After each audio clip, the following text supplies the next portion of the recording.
Right, we're going to talk about an alternative lifestyle now, because all we've basically done so far is to look at everything that's bad. And like my friend said to me, I've listened to all your lectures, I now drink water and breathe fresh air, how long do I have to live? Or like my friend in the back there said, he closes his eyes and he says to the Lord, Lord, remove everything from my plate that's bad for me, and now he's scared there's going to be nothing left when he opens his eyes again. Well, is there still something to eat, or is there nothing to eat? That is the question we'll have to start looking at. Remember, we spoke about per capita meat consumption and how it affects your lifestyle and your health, colon cancer incidence. Obviously, we saw that animal products are problematic. They are correlated to cancer, and we looked at animal husbandry, we looked at osteoporosis and what effect it has, and all these issues. I perhaps would like to share just one little experiment that we did as well. Because sheep were developing skew legs, we decided to have a look at what the effect of the diet is that they were feeding these animals as to why they were getting skew legs. There's a sheep with slightly skew legs, and there's one that can hardly walk from the skew legs that it has. And when we analyzed their bones, those that had received animal protein had a low calcium to phosphorus ratio in the bone. So they had a decline in the various bones, the vertebrae, the ribs, and the cannon. In all three of them, the more animal protein one added to the diet. And these days they feed these animals fish meal, carcass meal, bone meal, all of these things. When we compared those that received animal protein versus plant protein, the calcium loss, as you see there again in the sheep, was 3 times as great. Deformity in those that got animal protein was much higher than those that received plant protein. And calcium to phosphorus ratios in the bone were very low when they received animal protein. And generally speaking, this is what we found. If we look at this little graph over here, we found that if we gave them plant protein only, at a 12% level, they had very good bone development. If we added 3%, 5%, 8% animal protein, it got worse and worse. But if we added 8% plant protein, it actually improved. So plant protein definitely is the way to have a healthy system. We also spoke in the lectures about fear in the food chain and how animal products today are not what they were in the past, because there are bacterial resistances which are very high, reaching up to 100% levels in many, many cases. That means that bacteria don't work, are not affected by the antibiotics at all. We also compared animal products compared to plant products in terms of toxic levels and how toxins are increased up the food chain, giving us many reasons why we should avoid these products. Remember, we looked at fish oils and saw that they were just as high in cholesterol as the others, and that plant foods could give you the omega-3 fatty acids, like the avocado, and especially also the nuts and the seed items could give you everything that you required. And these are often arguments which are used as to why one should not become a vegetarian. Where would you get you this? Where would you get you that? Plants give you everything, provided you have a variety in your diet. Of course, if you're going to eat lettuce leaves and carrot sprigs, then you're going to have a problem. So one has to make wise decisions when one changes one's lifestyle. And if one wants to avoid all the potential hazards in the animal husbandry industry. Can plants replace meat? The answer is yes, they can. But you have to be wise and circumspect in what you are doing. And the bottom of the food chain should look like this from now on. Active lifestyles, long lifestyles, those are the things that we want. Longevity. The Hunzas, for example, were famous for their longevity and their almost total lack of degenerative diseases. And why? Because they had lifestyles which were largely vegan, vegetarian, active, walking up and down. There are many aspects which confirm that a vegetarian diet is healthier. Even the tabloids today will say vegetarians live longer and also are considerably healthier. For example, if you want to do maximum endurance tests, you will find that those on a high meat diet have the lowest endurance for sustained maximum to exhaustion exercise. Mixed diets, that means lower meat, fat, and protein diets, were sort of midway, and the vegetarian diets, high carbohydrate diets, gave the highest endurance rate, more than double that of the other groupings. So science and sports science today has contributed a lot to the breakdown of prejudice against diets. Then there were some very important people who were vegetarians. Albert Einstein was a vegetarian. George Bernard Shaw was a vegetarian. Wilhelm Busch. The McCartneys were. But Linda McCartney died at a very early age, although she was a vegetarian. And people say, well, what's the problem over here? Well, just get hold of one of her recipe books and see what she did. Everything she did was fried in oil. Everything. Now, we looked at the carcinogenic effects of that. And so there are issues that you have to look at. You can't just say, I'm going to give up eating animal products, I'm going to switch to plant products, and then you prepare everything in an unhealthy way. You're going to have a problem. So we have to be circumspect. And of course, there is nothing that can guarantee a disease-free life. It can just give you a greater probability of a disease-free life. And just to show you that beautiful women can also be vegetarian. Both Whitney Houston and Michelle Pfeiffer were vegetarian. Also endurance and marathon running and sporting activities, all of these are enhanced by vegetarian diets. Blood pressure. Vegetarians have considerably lower blood pressure than non-vegetarians. And these are lacto-vegetarians over here, lacto-ovo-vegetarians. If we put a vegan down here, the blood pressures are still lower. In fact, most vegans, when they go to the doctor to have their blood pressure taken, they say, excuse me, are you still alive? Because the blood pressures are very, very low. And that is not a bad thing at all, provided you're not dizzy. That simply means that your blood vessels are still supple and flexible and don't need one high pressure to pump the blood through there. They're not constricted. And then if you're going to buy food in environments that are not so sanitary, like this one over here, where would you prefer to buy? What would you prefer to buy? Vegetables from this man, or would you prefer to buy chickens or meat in a circumstance that looks like this with the flies buzzing around? Well, even in the worst of circumstances, you're still going to be safer with the vegetable products than with the others. And you don't know what these things have been eating and what they have been fed. Now, what about the vegan-vegetarian lifestyle? Isn't that a dangerous lifestyle? And isn't it a fact that if you become a vegetarian, you should look something like this? Most people have an idea of a vegan-vegetarian as a thin, little, pale, little individual, hardly capable of moving. That's the sort of idea that they have of these people. And let's face it, some of them are like that. And the reason why is because they've thrown everything off their plate and substituted it with nothing. And then they become something like this. And it is a sad state of affairs. American Journal of Clinical Nutrition's vegans, vegetarians, whole food omnivores had adequate intakes of most nutrients and were exemplars of balance, variety, moderation in comparisons with omnivores in their sample and the general population. Also, they were more in line with current dietary recommendations for nutritional intakes than were omnivorous diets. So when they actually compared the diets according to the recommended daily food intakes, the vegetarians weren't doing so badly at all. In fact, they were doing better than the omnivores.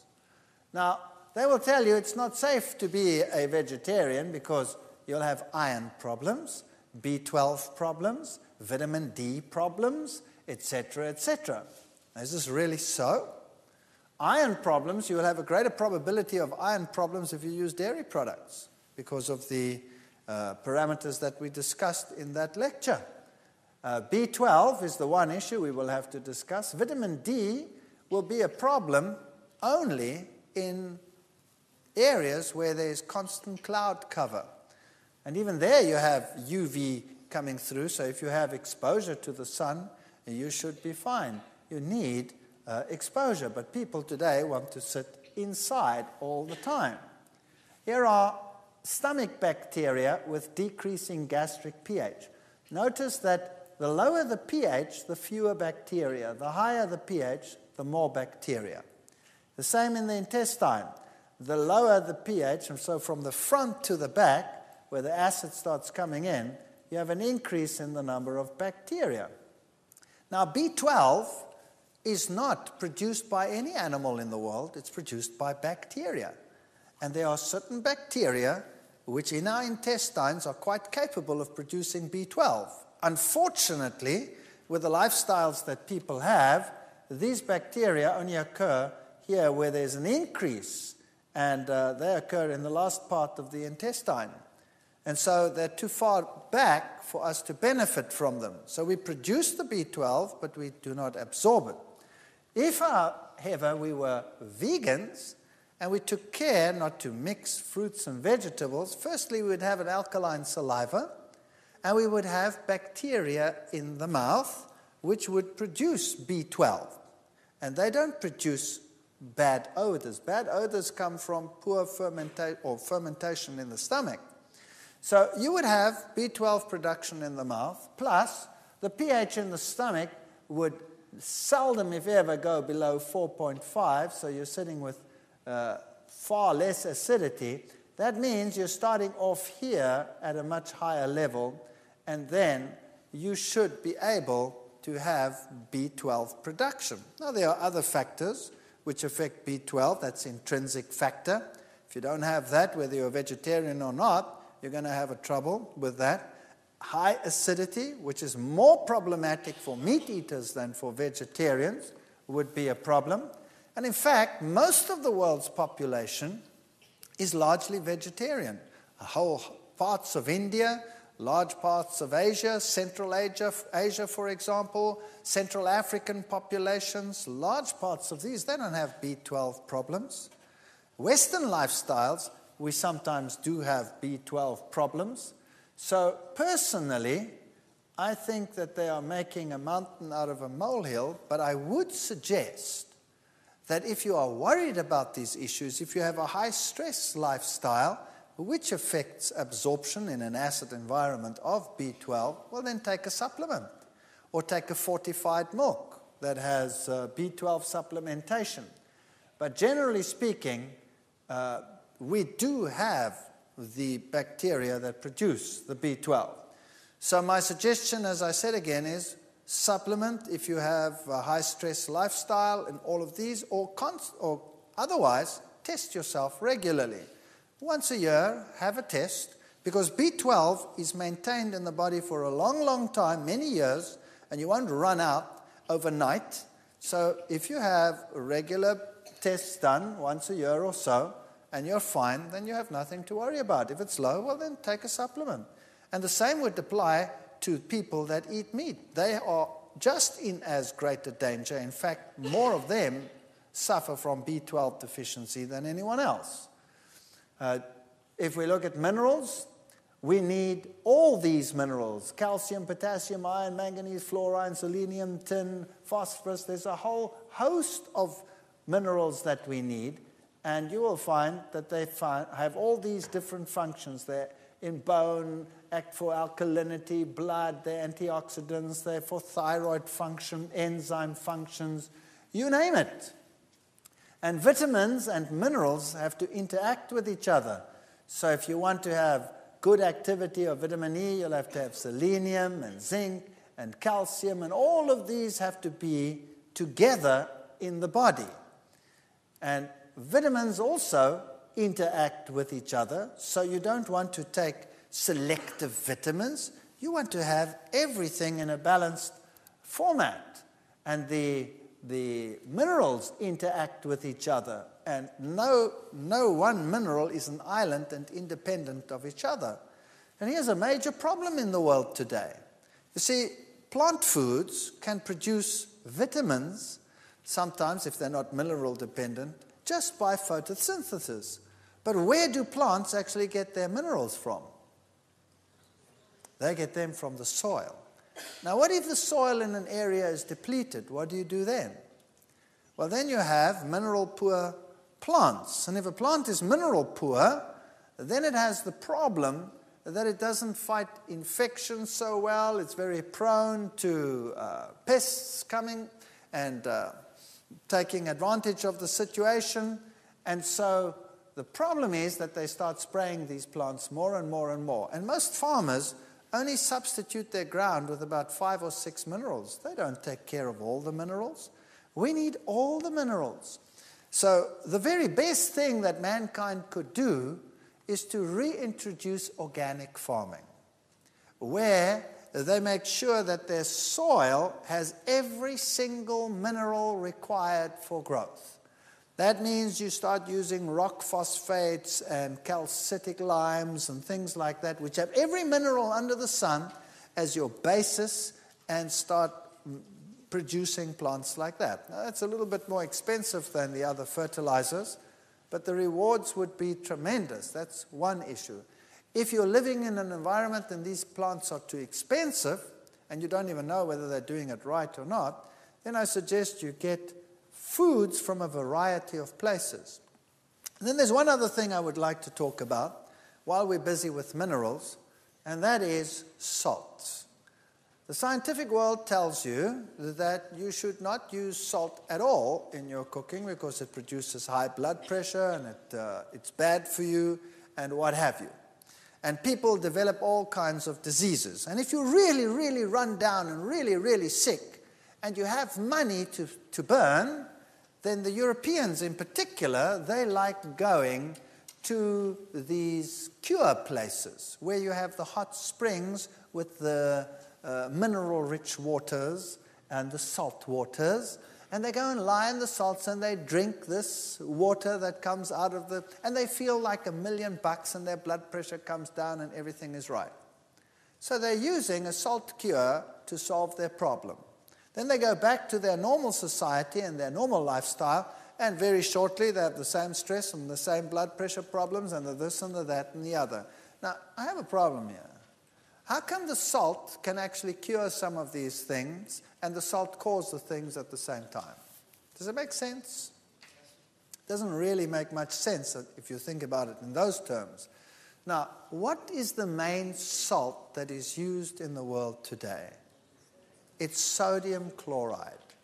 Now, salt should have 84 minerals. Rocks out there, the salt in the sea contains 84 minerals. And the fish and the animals in the sea without pollutants now are perfectly happy and have lived there for thousands of years, quite happily, reproducing and not being diseased, although there's a lot of salt in that water. But it is 84 mineral salt. Now, unfortunately today, when they harvest the salt, what they do, industry has so many requirements for various catalysts and various elements that they refine the salt and they take all those elements out. And eventually they leave you with 2 elements, sodium and chloride. If they could refine them, they would do that as well and sell you only the sodium and only the chloride. But unfortunately, the sodium would explode and the chloride would kill you. So they at least sell you the sodium chloride, 2 elements out of the 84.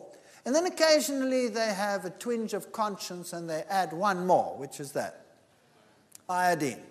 And they tell you, best to buy iodized salts. And now you start cooking with 2 elements. Just do a simple test. Take sea salt, which has 84 elements, and put it on your tongue, and just rub it around there. and see how long you last. You'll last for a long time. And eventually, it actually tastes quite pleasant. And then you take normal table salt, sodium chloride, and you put that on your tongue, and you see how long you last. And you'll see it'll burn your tongue like crazy, and you won't be able to handle it. And it'll have this sharp taste. So my suggestion is, when you start using a little bit of salt, because without salt, everything tastes kind of bland, doesn't it? Use sea salt. Why not use sea salt? Or better still, if you can, rock salt. In some areas, you get rock salt cheaply. But sea salt would be just fine. They use sea salt in any case. A good suggestion would be to use a little bit of sea salt. You know what? It'll taste better as well. Once you get used to it, it tastes a lot better. And of course, don't use excessive amounts of salt, but generally just use a little and it'll be so much tastier. Zinc, they'll tell you that's a problem for vegetarians. That's not true. If you look at beans, for example, they have relatively high levels of zinc in them. And some grains, popcorn popcorn is one of the highest sources of zinc, generally speaking. And wheat germ has high levels of zinc, and wheat bran. So that is not true, that vegetarian diets won't provide enough zinc. So generally speaking, if you have foods that are yellow, then you will have your vitamin A's, and if you have your grains and your nuts and your legumes in there, you should be getting everything that you require. Increase in dietary needs during pregnancy, you need a lot of folic acid, folacin you need a little bit more protein, and all of these. Can a vegetarian diet supply these? Of course. Seeds, avocados, nuts will supply all the folic acid that you require. Now, just a couple of general guidelines.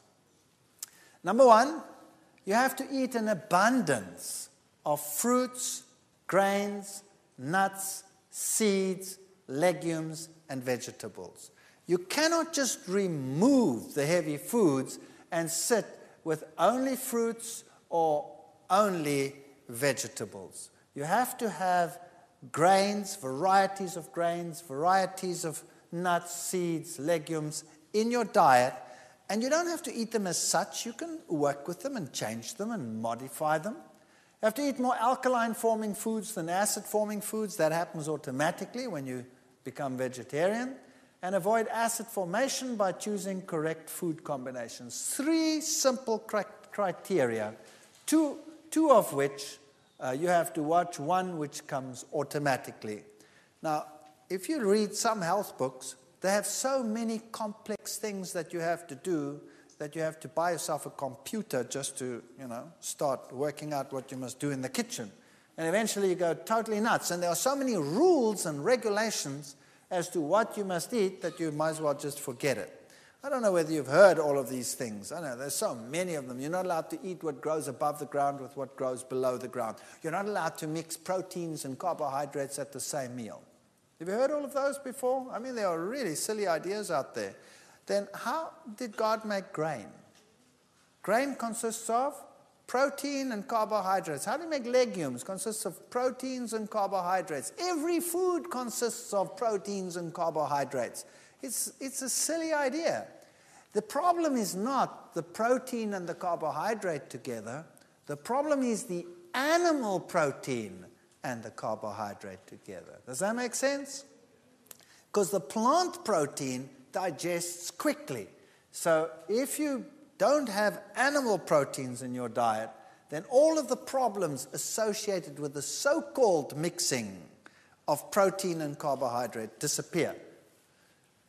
So you want a diet rich in carbohydrates, and not like many recommend, low carbohydrate. You want to burn your body with a clean burning fuel. You want to have enough fats in your diet so that you do not become lean and emaciated on the one hand. And of course you need the fatty acids, the essential fatty acids, which you can only get in fats.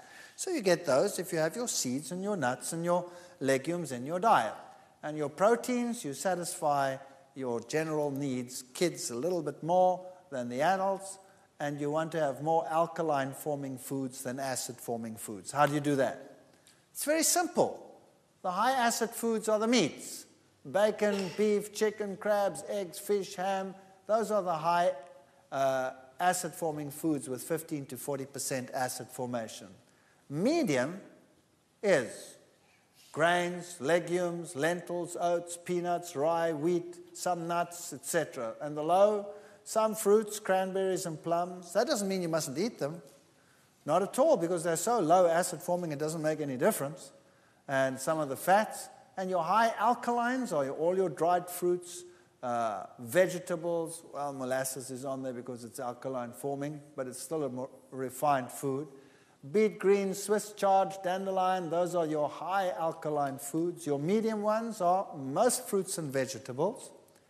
And some legumes are actually alkaline forming, particularly if you're now old and you have a little bit of arthritis problems and things like that already, then it's good to introduce things like lima beans, navy beans, peas, generally chickpeas, all of those, nuts. The only alkaline nuts are almonds, chestnuts, and coconuts. The almond is a very good nut. And then you have some grains that are alkaline, like millet. Millet is an excellent grain. We'll talk about that in a moment. Sorghum. And then, of course, your kidney beans, snap beans, soybeans. All of this is alkaline forming. This is excellent food. So once you cut out the animal products, you don't even have to worry about acid-alkaline diets. And by the way, it's the minerals that are acid producing more than anything else. So your alkaline minerals abound in fruits and vegetables. Now, here's a typical suggestion. They say you must have legumes, nuts, seeds, including nut butters. You can use fortified soys or soy milks, vegetables, fruits, grains, and bread. And if you get enough of those in the diet, you should be fine. And when it comes to young children, the only thing that changes is the proportion.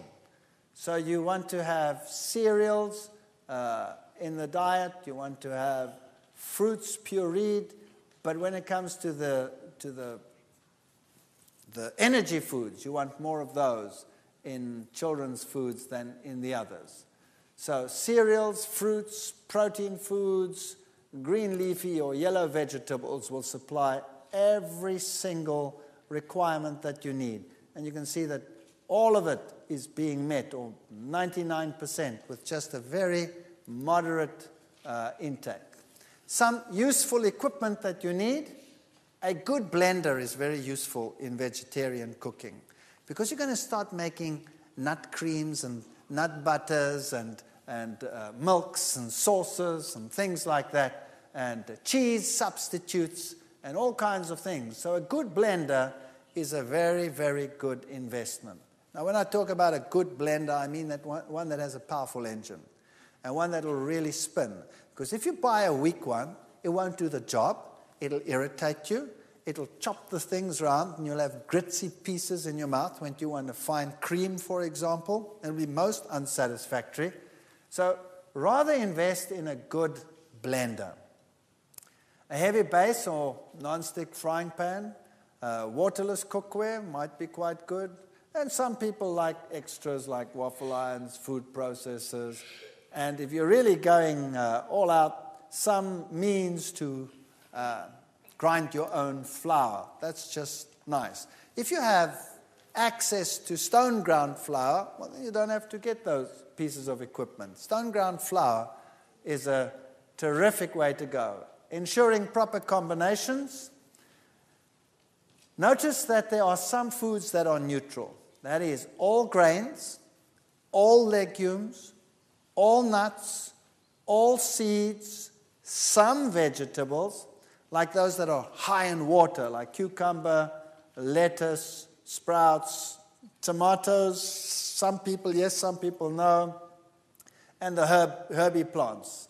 Those would be sort of neutral, and some fruits would be neutral, the high oil ones, avocados and olives.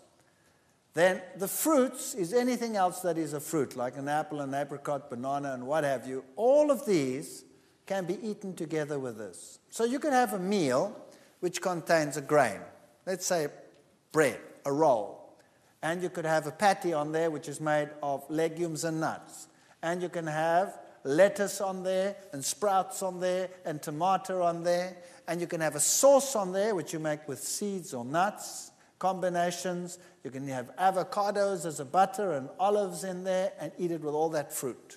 So you can have a terrific meal with a table full of fruit and bread and spreads and all kinds of stuff and patties, but you don't mix your vegetables in there.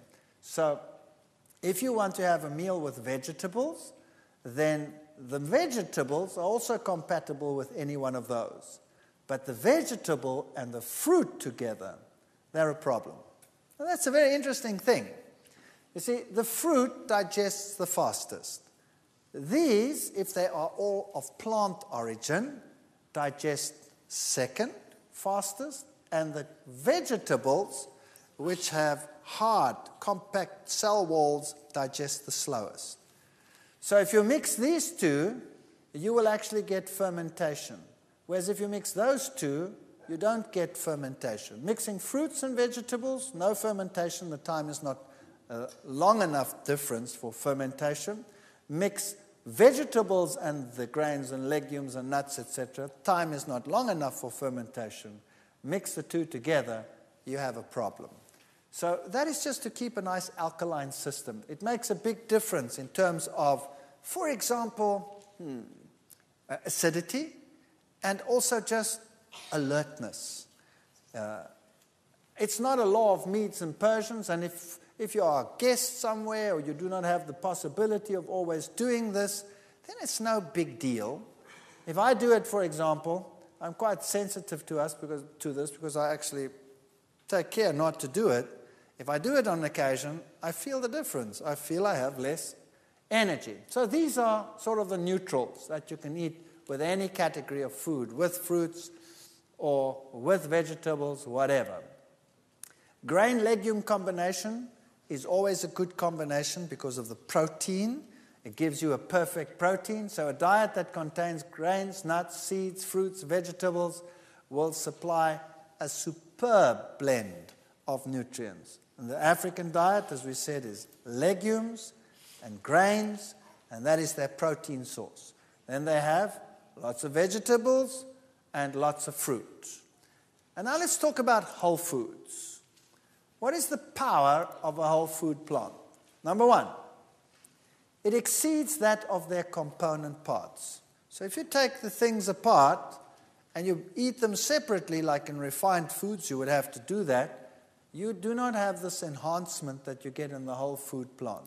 Secondly, 1 cup of cooked kale has 50 milligrams of vitamin C and 13 international units of vitamin E. That's pathetic. That's pathetic. The antioxidant potential of 1 cup of kale is equal, however, because of the other components, to 800 milligrams of vitamin C and 1,100 units of vitamin E. So you could be looking at 13 and say that's pathetic, but because of the other components which boost it, it's actually that much. And the balance is so much better. So it's far better to eat a whole food than to eat anything separate. Refined foods, avoid them. Now, everybody occasionally gets sick of healthful eating. I do. You eat healthy food every day. I'm sick of all this healthy food. I feel like something wicked today. Well, then you go out and you eat something wicked within certain parameters, if you know what I mean. You don't go and slaughter an ox now. But a refined food occasionally, who cares? Or something really sweet and disgusting, who cares? As long as that's not your lifestyle.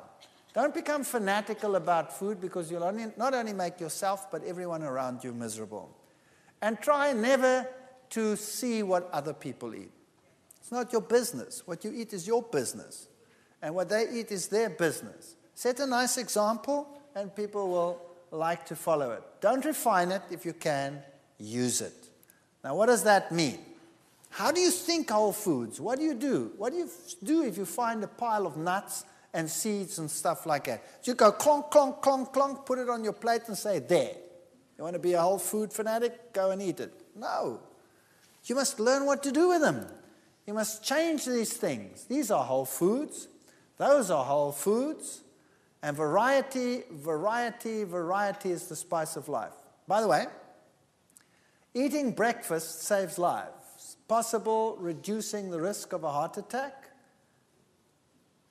If you have a problem during the day and clot potential, those people who are breakfast skippers have a 2.5 greater probability, in other words, 2.5 times the risk category to a person that eats normally and has breakfast. So 2 to 3 hours after awakening, if you had breakfast, you are better off than if you do not have it. The advantages of eating breakfast is more efficient problem solving, improved memory, improved verbal fluency, attention span, better attitudes, better scholastic performance, and that's a good reason why you should have breakfast. These are all the nice whole foods you can find in some stores. Now let's think about what we can do with specific foods. And I think perhaps we should do this in the next session.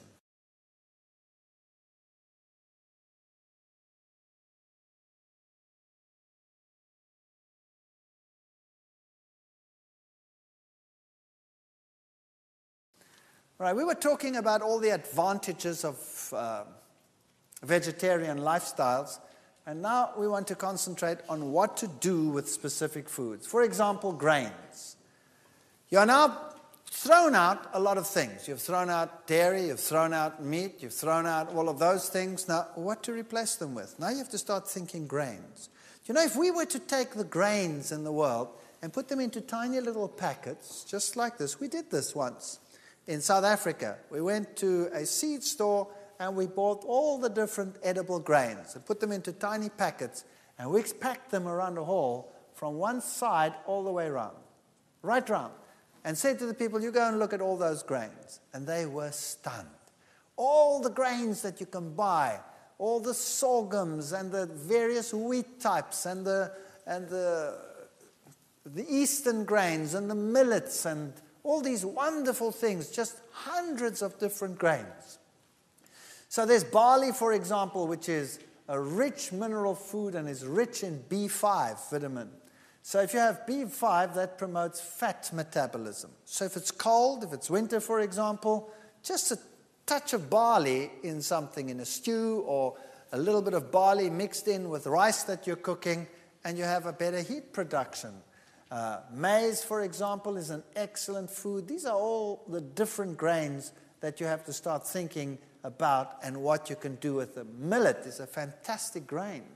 It's a wonder food. It's China's oldest grain. It can replace eggs in all patties, pancakes. Millet patties are fantastic. Just fry a little bit of onions. You don't even have to use oil to fry onions. You can just use a dash of water and a dash of something to make it a little bit flavored, whatever it is, soy sauce or whatever, and then just saute them until they go brown and sticky, and keep turning them around, and add that to a patty with cooked millet and a little bit of oats to bind it, and you have a wonderful patty. It replaces eggs. It's very high in iron. It's high in vitamin E, and the great thing about it, it's an alkaline grain. So people, older people in particular, people that already have, joint pains or anything like that, could benefit tremendously from this. And what is even better, it's a complete protein. So for children, it's a wonderful grain. Protects against arthritis. It's one of the alkaline grains. It's high in lecithin. It's a complete protein. Added to bread, cookies, muesli, soups, casseroles, whatever. You can do marvelous things with millet. Just cook a little bit of millet. If you want to make a spread, cook together until soft, just like you would cook rice. 1 cup millet, 2.5 cups water. So you take the millet, make sure you buy dehusked millet. Millet is bird seeds. You know how birds live and how long they live just off millet, nothing else? They do very well on millet, so we could do well on millet. But we don't have beaks. We have teeth. And birds dehusk the millet, and then the husks lie down over there. If you bought it husked, you would have a chewing experience par excellence. So just like any other grain, you have to buy it dehusked. A little bit of salt, good salt. You can put something to make it yellow. You could just, for example, use a little bit of turmeric. If you don't want to use turmeric, use a tip of a carrot and blend it in there, then it goes yellow. And some water, and you blend till smooth, and then it looks like that. Looks like a butter. You can have bread with millet spread. It's rather neutral, so you could put something sweet on there, you could put something savory on there, you could do whatever you like. With millet, you can make a fantastic pudding. Notice how smooth and creamy it looks once you've put it in a blender. So you put this cooked millet in a blender and you make it absolute smooth and creamy, then you can make a pudding out of that that is fantastic. So you can blend in some dates, for example. You could blend in a little bit of carob powder, then you'd have a chocolate pudding. Then you put in a yellow layer on top of that. You could put fruit in between, put it in the refrigerator, and you could make a pudding that is better than any bought instant pudding. Marvelous things you can make with millet. Oats is another wonder food. It's a very good calcium source. It's high in iron B. It's the second best protein grain. It's a superbly digestible grain. So old people, young people, use these. You can use the oats to make granolas, to make mueslis, to make patties. You put it into everything. It takes the place of an egg anytime. You can make waffles with oats, blend it and use it as a waffle base. Wonderful things you can make with oats. We'll come to some recipes in a moment. Rye, for example, is a German grain, and add some rye to your flour just to change things around a little bit. Muesli, rolled oats, chopped nuts, raisins, pumpkin seeds. The pumpkin seed is a seed with an incredibly good protein in it. It's also a complete protein, and just a little bit of pumpkin seeds will provide all your protein needs for a whole day. So if you could start your day with rolled oats and nuts and raisins and seeds and some fruit, shredded coconut maybe, sunflower seeds, sesame seeds, and you roast them all together or toast the slightly rolled oats under the grill, stirring frequently, and lightly brown, spread the sunflower and sesame and coconut over the top, and mix the remaining ingredients, and you have a great muesli. If you want to make a granola, which is more crunchy, granolas that you buy in the stores are full of oil. And the oil that they mostly use is sunflower seed oil. And because it's packaged like that, it's oxidized. So it's really not the best thing in the world, and it's horrendously expensive. Have you noticed that? You can make it far cheaper, and it tastes terrific, and you don't need any oil. You can take rolled oats, say 8 cups rolled oats, a little bit of sunflower seeds, some coconut if you like, chopped nuts. You can vary that as you like. But this is your binder.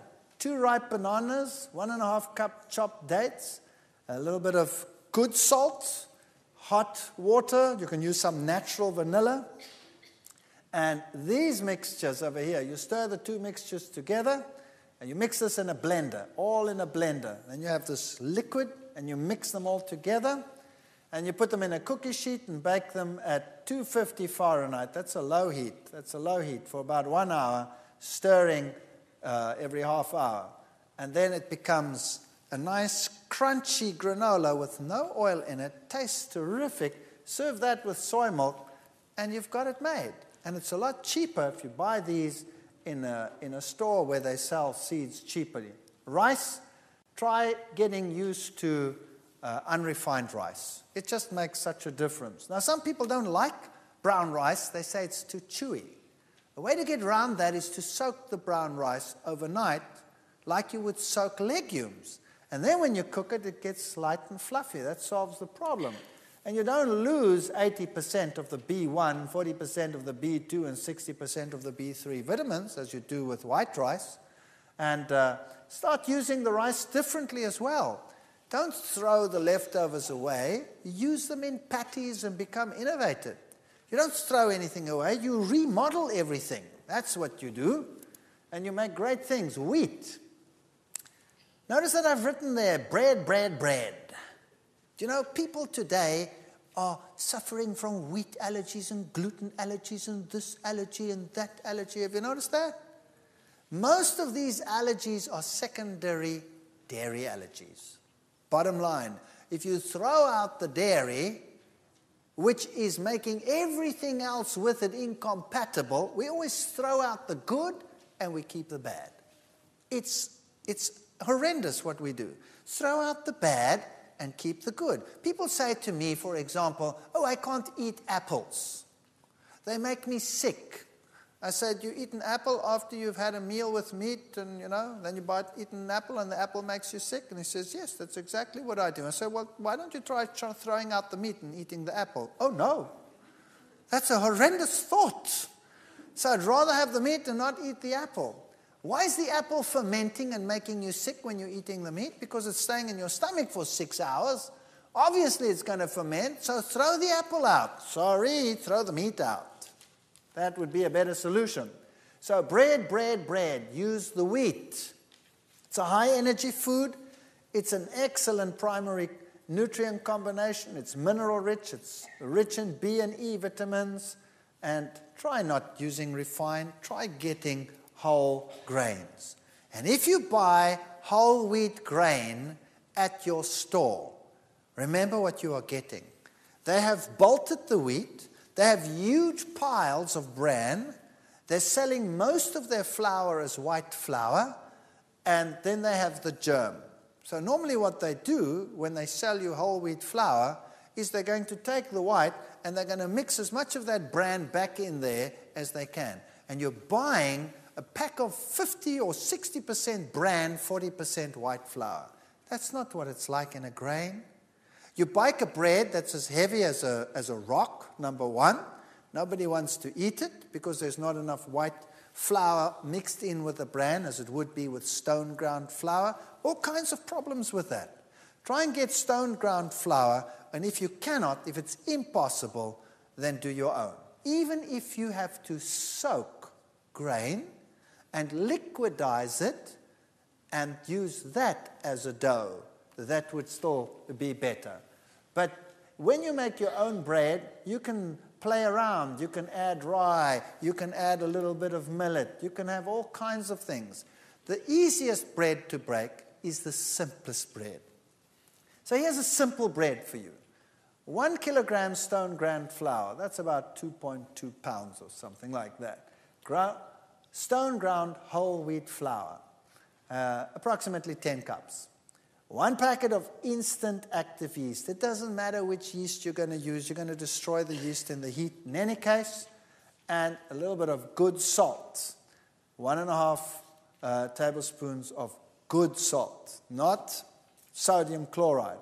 Then you blend together 900 milliliters of water, and then you can add anything sweet. It doesn't matter what it is. You could add white sugar. It wouldn't make any difference. You know why?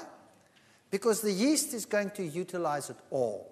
It's going to just use it up if you don't put too much in it.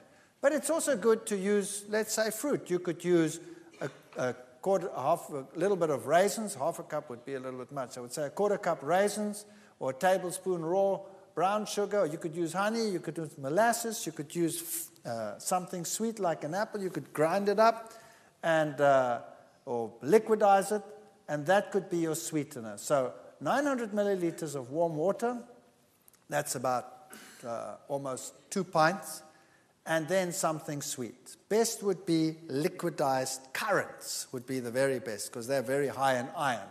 And mix that in there, and then knead your bread.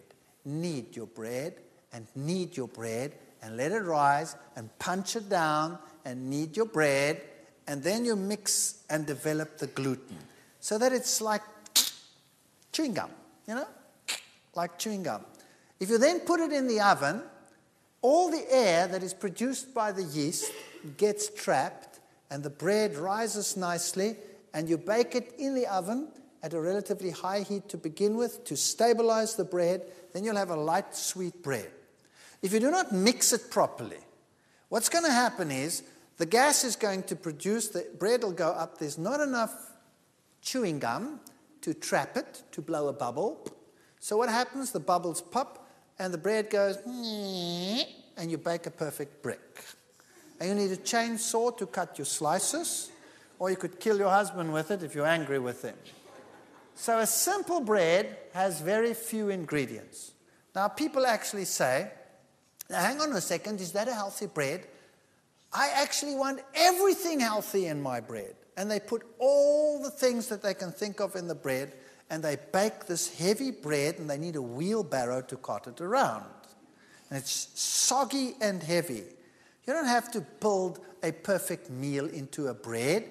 You eat the meal that's perfect together with the bread. So you eat all the other things with it and make it a balanced meal. So the simpler the bread, the more likely it's going to work. And once you've learned to eat this bread, all other bread tastes like cardboard.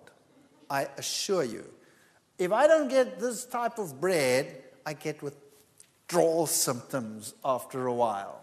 And that's what a bread should look like. It should be nice and light and fluffy. It shouldn't be heavy and soggy. Nothing wrong with a heavier bread. For example, rye breads will be heavier. But what's nicer than a good bread? Now, legumes. We have to start thinking legumes. Carrot beans, chickpeas, kidney beans, lentils, lima beans, mung beans, broad beans. Peanuts are a legume. Have you ever thought of buying raw peanuts and soaking them like a legume and then making patties out of them? They don't taste like peanuts at all.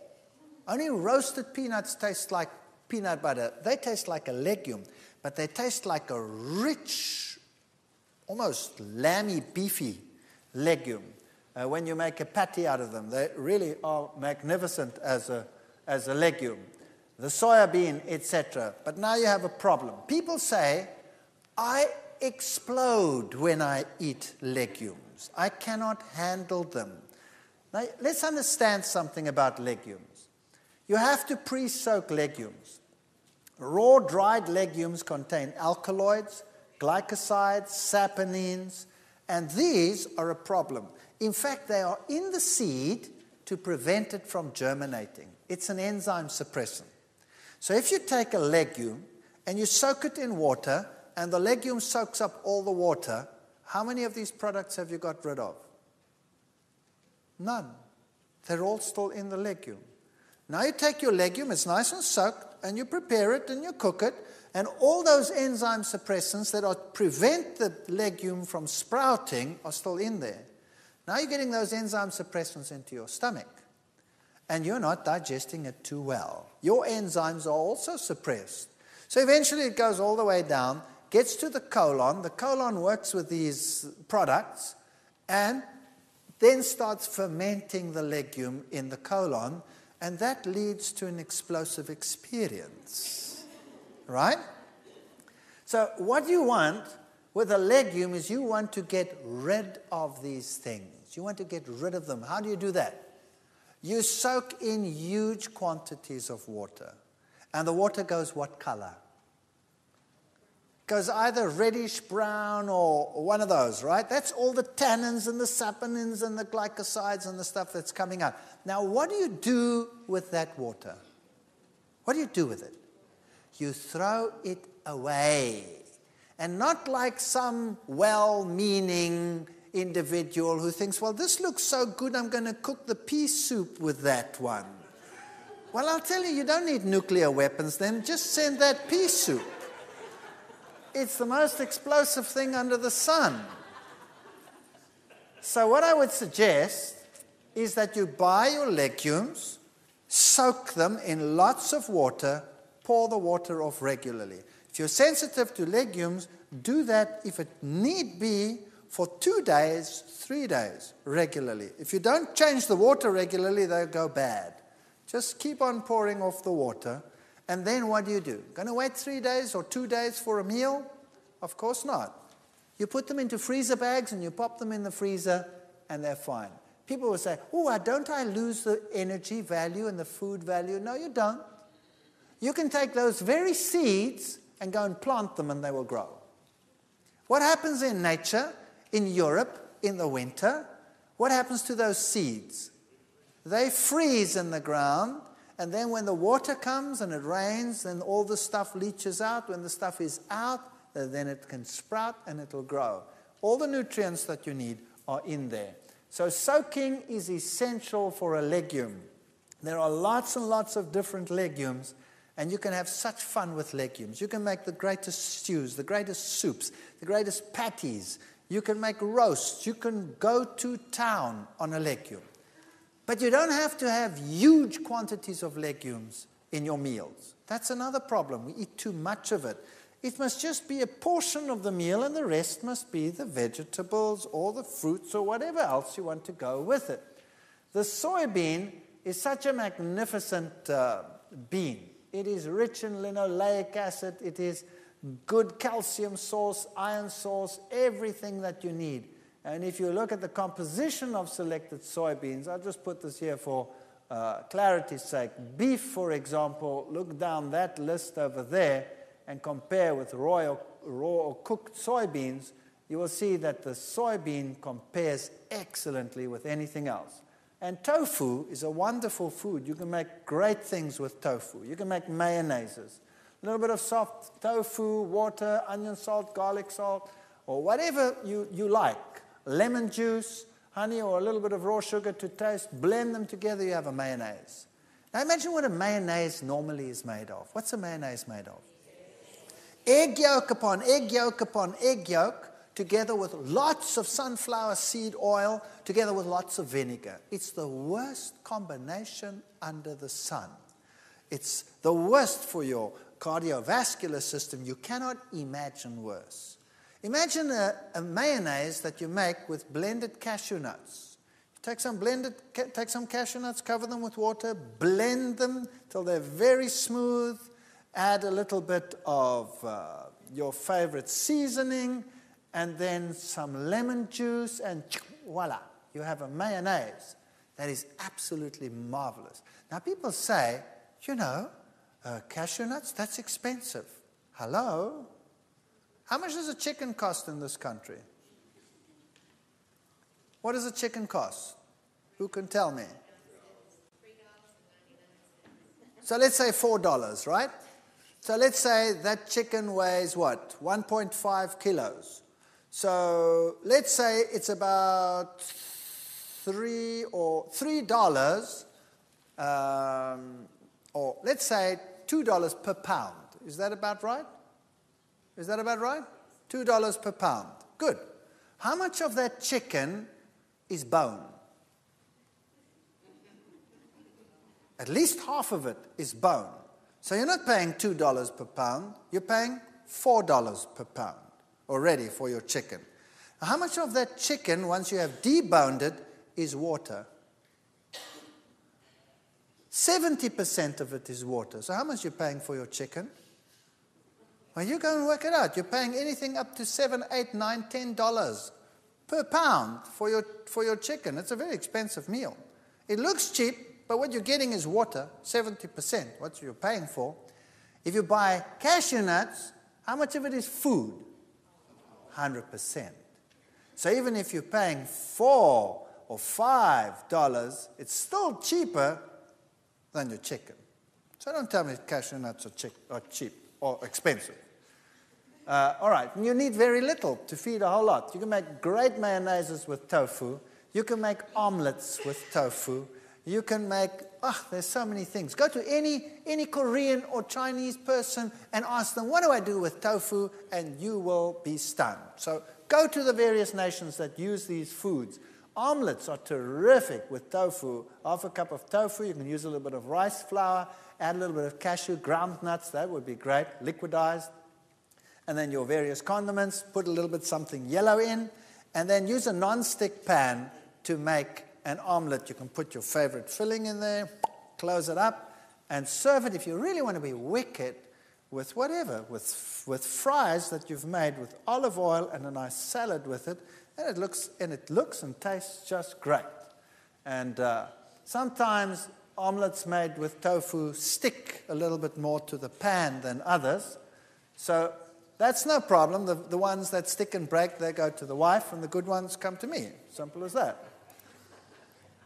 But when I get home now, my wife can have the better ones, and I'll take the broken ones.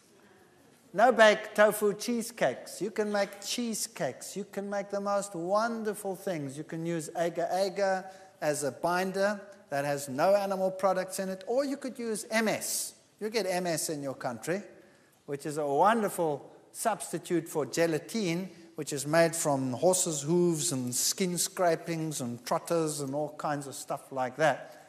And wonderful things you can make with juices that you blend in. Just ask the fundis how to make these things. You can make waffles. Simple things. Soak soybeans. Blend them all together with some rolled oats, and you make waffles. Wonderful stuff. They bake a little bit longer. A normal waffle with an egg is finished in a minute. This one takes about 5, 6, 7, 8 minutes to bake through. Now, you don't want to wait that long. So what you do is when you're bored one night and you're not doing anything, then make a mix and start making lots of them. Or the kids are doing something, they're watching television, in between advertisement break, change. Then get all these things done and make a whole pile of them, pop them in the freezer, and you have waffles. When you want breakfast with waffles, take your waffles out, pop them in the toaster, and voila, you have waffles. You don't have to wait forever. You can make quiches. It's simple. Once you add a little bit of these blended nuts and some lemon juice and all of these things in, you can make wonderful things with these foods, and you won't even miss that you're not using eggs. Kidney beans and your own baked beans and Mexican food and you name it. And sprouts. Start using sprouts. Sprouts have enzymes in them. They help you to digest your food.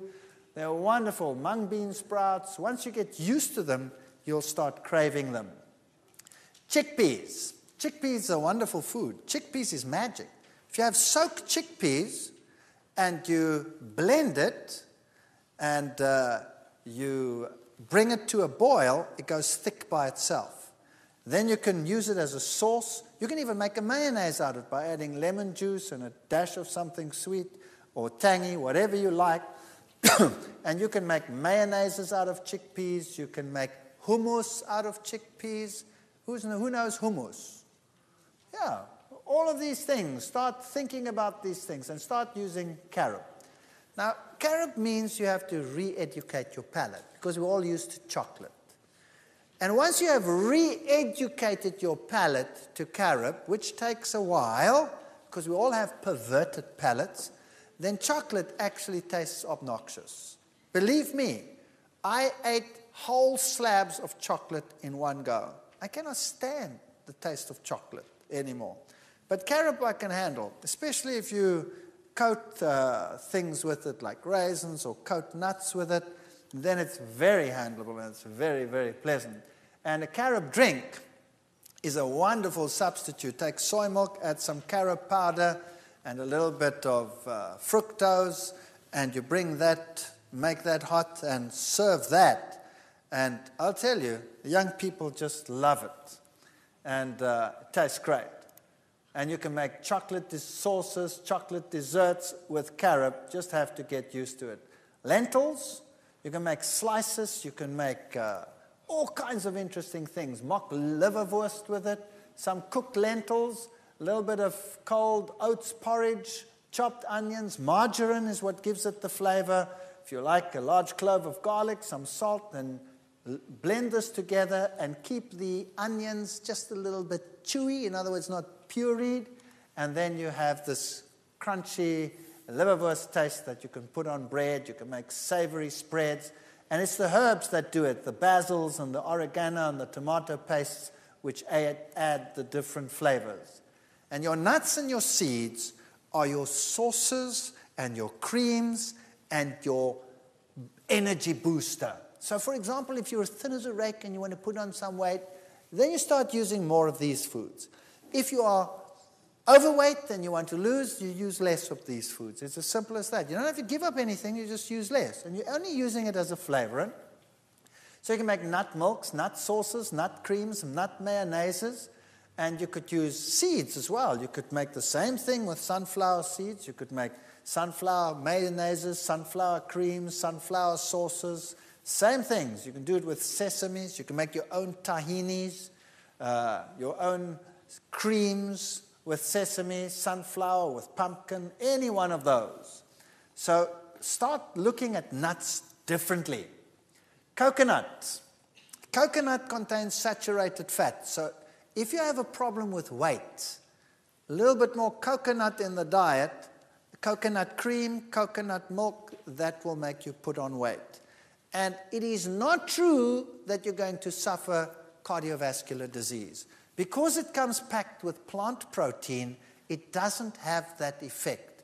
Saturated is not necessarily as bad as animal-saturated foods. Otherwise, all the South Sea Island people would have cardiovascular disease in the past, and they didn't have it. So my wife, for example, she tends to be on the leaner side. So she just adds some coconut cream, and she makes puddings with coconut cream. And me, I tend to battle with this little fellow over here. So I tell her, less of that for me, thank you. And I don't have that stuff, and she has that stuff. This is how you modulate your weight. It's a very good way of doing it. Nut mayonnaises. Cashews, so half a cup of cashews. You could use sunflower seeds, but the cashew one just tastes pizzazzier. Water. So you could use some fresh garlic if you wanted. You could leave it out. Onion powder, some good salt, lemon juice. And if you want to have a slightly sweet sour, you could use a little bit of honey or something like that. And it's so simple. You just blend it together until smooth. And then you add the lemon juice and it goes thick by itself. And then you have a mayonnaise. If you take that same sauce and you put it in a saucepan and you bring it to a boil, it makes the creamiest stroganoff sauce that you can imagine. If you have a patty and you put that on top as a butter, it is absolute wickedly good. Pimento cream sauce, you make the same sort of thing with the cashews or the sunflowers, and instead of putting cheese on your pizza, when you make one, you pour this over your pizza and you pop it in the oven and you bake it with that, and it's delicious.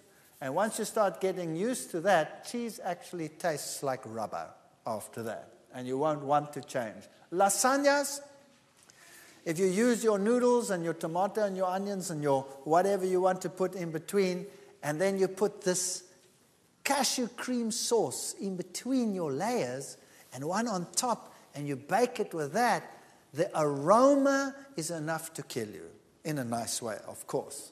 And we do this in the field. Occasionally, once every 15 years, I get to go out in the field, and you take a nice pot, and you put this over the coals and the fire, and you put a lid on top, and you put coals on top, and you bake this thing in the coals. I'll tell you, the people come running and say, "What's that?" And it tastes terrific. As I said, don't neglect the pumpkin seeds. Throw them into your mueslis, throw them into your breads, and don't neglect your sesames. Use the sesame butters and the sesame creams for your bread. Ladies, sesame is one of the richest sources of iron. So it's an excellent source of iron. So try and get used to tahini. If you don't like the taste of tahini, then just take a teaspoon of it and add it to your sauces that you are making, just to give it that pizzazz. And you can make butters and milks and what have yous. Fruits and vegetables. Remember, variety is the spice of life. And there are lots of fruits on the market. And most of the world today thinks fruit means bananas and apples. Isn't that right? That's what people buy, bananas and apples. Now, there's nothing wrong with bananas and apples. Bananas and apples are good. By the way, now that I think of apples, people tell me, what about apple cider vinegar? Apple cider vinegar has the good components, some of the phytochemicals of apples in it, which is good for you, but it still has acetic acid in it, which is bad for you. So why not take a little bit of apple juice and add some lemon juice, and then you have apple cider vinegar that is not with acetic acid, but is with citric acid, which is much, much better. So you can start playing around with your vinegar sauces. Rather use lemon and use apple combination to make your sauces like you want them. There are melons and olives and papayas and all of these things. So when you start thinking fruit, start thinking like this. Then you get peckish. Doesn't that look great? And even if you preserve them, they're still better than nothing. Preserved fruit is better than no fruit. And when you start thinking vegetables, again, think variety. Think cauliflower, broccoli, Brussels sprouts. Think dark green things. And you know what? If you don't like them, start changing them. If you don't like spinach, well, many people, if you get a cooked spinach leaf on your plate, that might not be so appetizing. How about sauteing some onions, chopping the spinach, and putting them together, and then adding a little bit of cashew nut cream and making a creamy, delicious spinach that really tastes like something and has some zuma in it. Get a little bit of pizzazz into your cooking. So everything doesn't have to be bland on your plate. It can be wonderful. And start becoming innovative. Start thinking what to do with the leeks and the garlics and the onions. And remember, these are your top 10 fruits in the world in terms of the antioxidant power that they have in them. Strawberries. You live in a strawberry country. And plums are very good. Oranges, red grapes, kiwi, grapefruit, white grapes, banana, apple, tomato. And gentlemen, remember, the tomato is an anti-prostate cancer fighting food. So start using tomatoes, lots of them, and get used to them. And the antioxidant vegetables,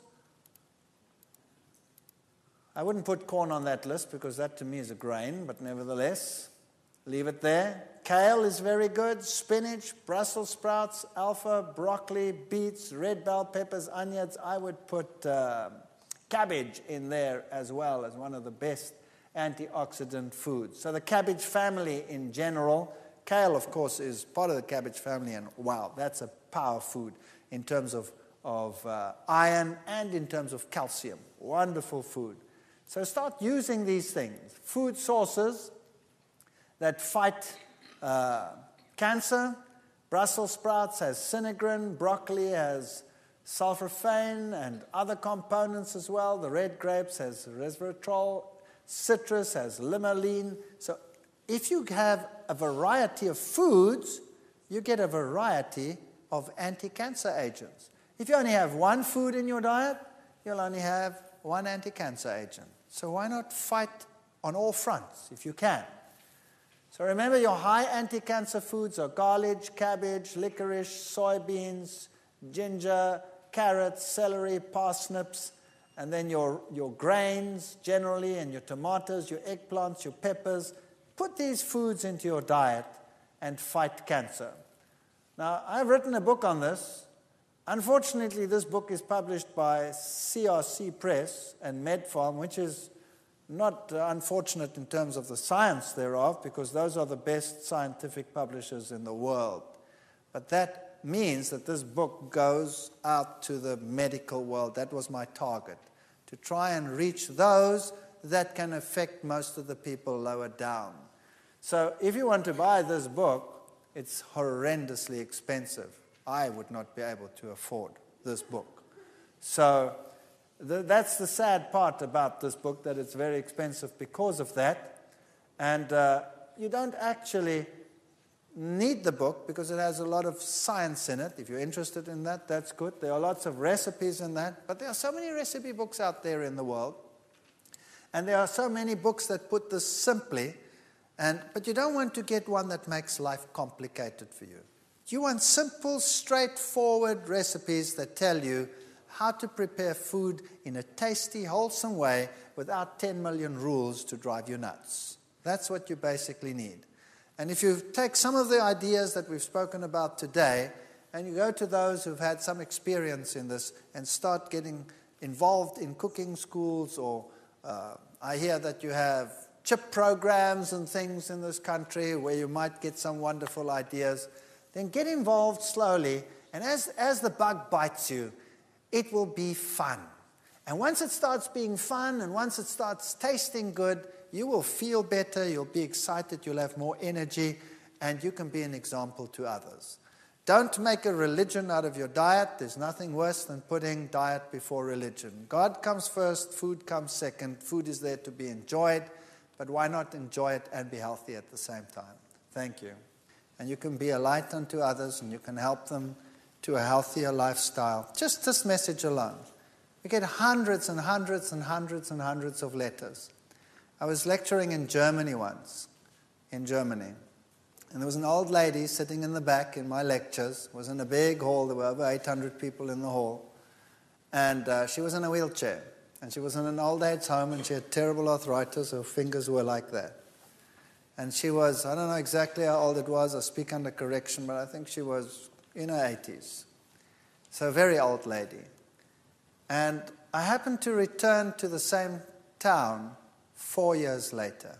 4 years later. And I was finished lecturing, and like always, you're tired because you're doing all these lectures and you have hundreds of people. And if there are 800, well, then there are 800 more questions than normal. And, the people were asking and asking. And suddenly this little old lady came and she put her arms around me. And there she stood. She was only about yay high. And she was very old and her fingers were still skew.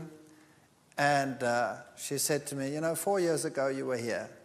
And I was in the old age home, so arthritic I couldn't move my fingers, and I was just waiting to die. And now I stand next to you. I've left the old age home. I've gone back to my apartment. I can do my own work again. I even do my own gardening again. And maybe I'll end up in the old age home again one day, but for the moment, I'm happy that I can be at home.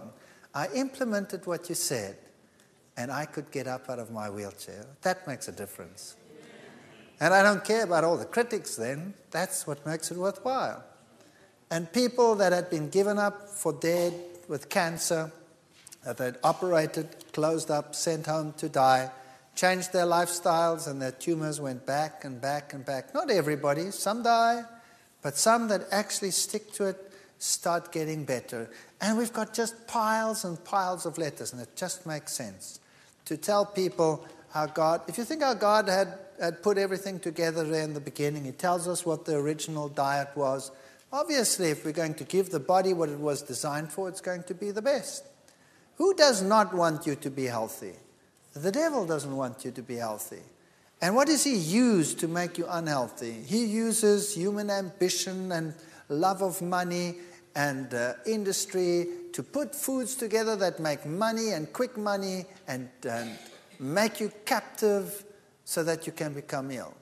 And the natural foods, they just go. God wants us to go as natural as possible. I'm sure that's what He wants to do. But He wants to reach the heart and the soul as well. So do not put the cart before the horse. It's not food that makes religion. It's religion that makes food. And so that is the invitation. Be a light, help others, and then the great truths of the Bible. Wow. Just look at them. They're so magnificent. What can be more logical than a world that obeys God? Can anything be more logical than that? What is stupid about that? What is more logical than believing that Jesus Christ is the Creator and the Savior? The whole Bible says it, and if people were to adhere to His commandments, wow, that would just make this world a wonderful place. And in the future world, it will be a wonderful place because there will be no more sin in all His holy mountain, and people will again keep the law of God. So why not keep it now? Why not set an example? And if we slip and slide and fail and have human failings, we have an advocate with the Father who any time says, come to me and I will heal you of all your maladies. I'm not propagating any form of perfectionism or fanaticism or any one of those things. It's a logical religion, and that is why I'm a Seventh-day Adventist. So God bless you as you go your ways and we go back to our ways, and I'll always carry you in my hearts, and thank you for listening. Let's pray. Heavenly Father, what a time we've spent together. We've had so many discussions and so many slides pass before our eyes. But the bottom line, Lord, is that you are King of Kings and Lord of Lords. And all the slides, if there's one idea that has come out, and that is that it's not worth it to have our kingdom on earth, but that we should long for our kingdom with our Heavenly Father. If that thought is paramount in our minds, then we will have achieved something in this place called Baton Rouge.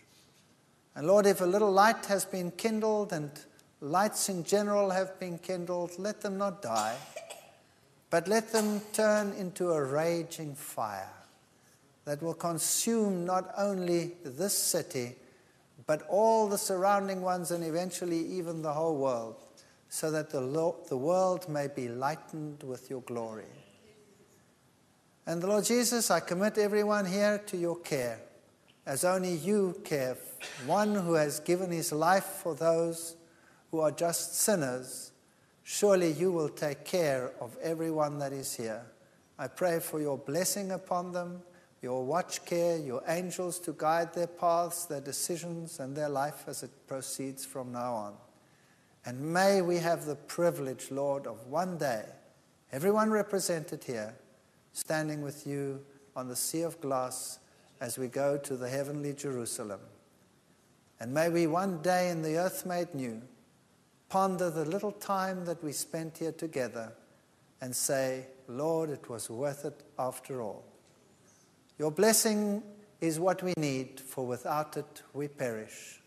I pray in Jesus' name, amen.